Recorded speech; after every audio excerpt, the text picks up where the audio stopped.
राधे राधे दोस्तों, आज की कहानी आपको ज़रूर सुननी चाहिए। तो चलिए शुरू करते हैं। प्रभु श्री कृष्ण ने गोपियों के साथ बहुत सी लीलाएं की हैं। श्री कृष्ण गोपियों की मटकी फोड़ते और माखन चुराते और गोपियां श्री कृष्ण जी का उल्हाना लेकर यशोदा मैया के पास जाती।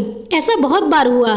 एक बार की बात है कि यशोदा मैया प्रभु श्री कृष्ण जी के उल्हानों से तंग आ गई और छड़ी लेकर श्री कृष्ण जी की ओर दौड़ी।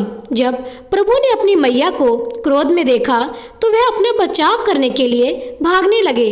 भागते भागते श्री कृष्ण एक कुम्हार जी के पास पहुँचे। कुम्हार तो अपनी मिट्टी के घड़े बनाने में व्यस्त था, लेकिन जैसे ही कुम्हार ने श्री कृष्ण को देखा तो वह बहुत प्रसन्न हुआ। कुम्हार जानता था कि श्री कृष्ण साक्षात परमेश्वर हैं। तब प्रभु ने कुम्हार से कहा कि कुम्हार जी, आज मेरी मैया मुझ पर बहुत क्रोधित हैं। मैया छड़ी लेकर मेरे पीछे आ रही हैं। भैया मुझे कहीं छुपा लो।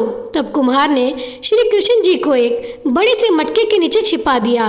कुछ ही क्षणों में मैया यशोदा भी वहां आ गई और कुम्हार से पूछने लगी, क्यों रे कुम्हार, तूने मेरे कन्हैया को कहीं देखा है क्या? कुम्हार ने कह दिया, नहीं मैया, मैंने कन्हैया को नहीं देखा। श्री कृष्ण यह सब बातें बड़े से घड़े के नीचे छुपकर सुन रहे थे।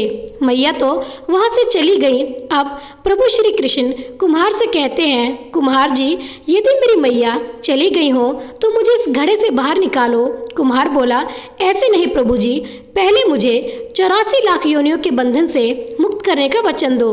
भगवान मुस्कुराए और कहा, ठीक है, मैं तुम्हें 84 लाख योनियों से मुक्त करने का वचन देता हूँ। अब तो मुझे बाहर निकाल दो।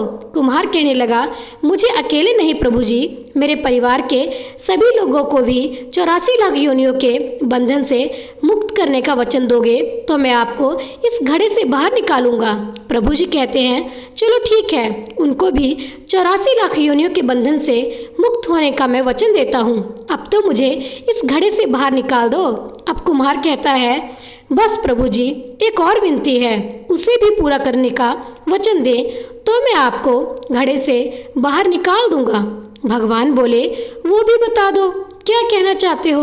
कुम्हार कहने लगा, प्रभु जी, जिस घड़े के नीचे आप छुपे हो उसकी मिट्टी मेरे बैलों के ऊपर लाद के लाई गई है। मेरे इन बैलों को भी 84 लाख योनियों के बंधन से मुक्त करने का वचन दे दो।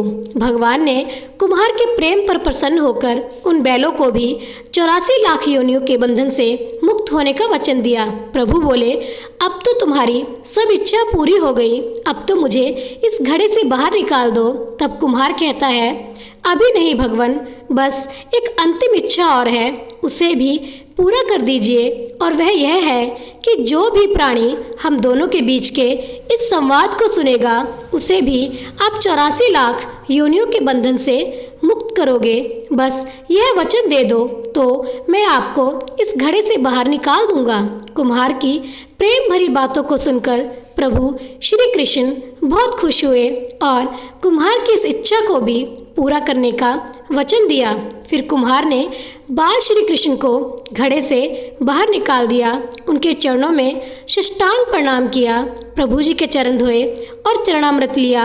अपनी पूरी झोपड़ी में चरणामृत का छिड़काव किया और प्रभु जी के गले लगकर इतना रोए कि प्रभु में ही विलीन हो गए।